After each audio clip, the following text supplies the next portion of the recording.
Сәлеметсіңдер ме оқушылар? Қазақ тіл сабағы 2 сынып. Күнделікті сабақтарды үзбей жіберіп алмас үшін каналға міндетті түрде тіркеліп алыңыздар. 129 сабағымыздың тақырыбы дара және күрделі сан есім деп аталады. Бүгінгі сабақта сан есімдерді ажыратуды, сонымен қатар хабарлама жазуды үйренеміз. 36 жаттығуда екі бағандағы сан есімдерді салыстыр дейді. Бірінші бағанда 6, 7, 8 деген сан есімдер берілген, ал екінші бағанда 16, 27, 18 деген сан есімдер берілген. Енді оқушылар екі бағандағы сан есімдерді анықтап қарайтын болсақ, бірінші бағанда 6 деген сан есім берілсе, екінші бағанда 16 деген сан есім беріліп тұр. Бірінші бағанда бір сөзден ғана құралып тұр, ал екінші бағанда екі сөзден құралып тұр. Енді төмендегі тапсырмасына назар аударамыз. Әр бағандағы сан есімдер неше сөзден құралған, олардың құрамына қарап өзінің қорытынды жаса дейді. Жаңа байқағанымыздай, бірінші бағандағы сөздер бір сөзден құралған, демек дара сан есімге жатады. Ал екінші бағандағы сөздер екі сөзден құралған, демек күрделі сан есімге жатады. Енді осы өзіміз жасаған қорытынды арқылы келесі ережеге назар аударамыз. Сан есім дара және күрделі болады. Дара сан есім бір сөзден құралады, күрделі сан есім екі немесе одан да көп сөзден құралады. Күрделі сан есімдердің құрамындағы сөздер бөлек-бөлек жазылады. Мысалы 19, 112. Көріп тұрғандарындай сан есімдер бөлек-бөлек жазылып тұр. 10 және 9 деген екі сан есім бөлек-бөлек жазылып тұр. Келесі 112. 3 сөз бөлек-бөлек жазылып тұр. Күрделі сан есімдер екі немесе одан да көп сөзден тұрып, олар бөлек-бөлек жазылады екен. Осы ережені міндетті түрде есімізде сақтап аламыз. Келесі 37 жаттығуда мақал берілген, мақалды жатқа жаз. Білгенің 19, білмегенің 99.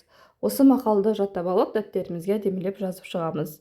Және осы жазған мақалдың ішінен сан есімдердің астын сызамыз.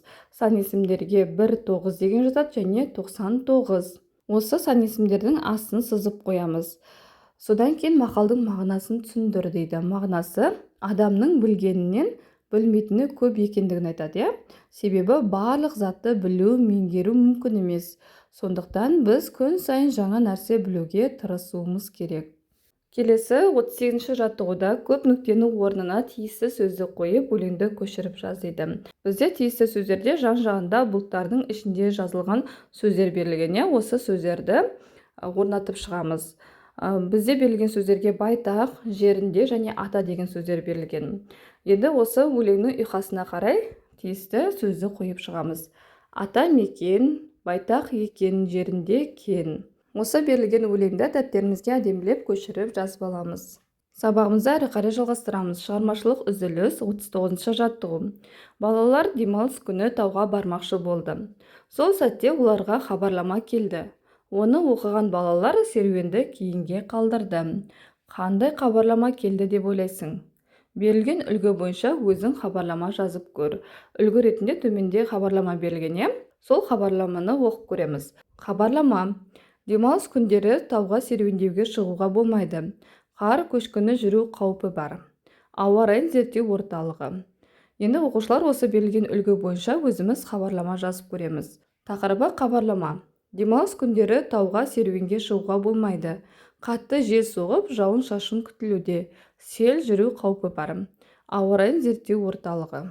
Мінекей оқушылар суретке байланысты, яғни суретте балалардың көктем мезгілінде киінген киімдеріне ұқсайды. Сондықтан да біз көктем мезгіліндегі қатты жел соғып, жауын-шашын көп жауатын болғандықтан осындай хабарлама жаздық. Және көктем мезгілінде тауда сел жүру қаупі болады. Сол себепті де осындай сел жүру қаупі бар деген сөзді де қостық. Ал енді оқушылар, осымен берілген сабағымыз аяқталды. Егер де сабақ ұнаған болса, каналға міндетті түрде тіркеліп, лайк басуды ұмытпаңдар.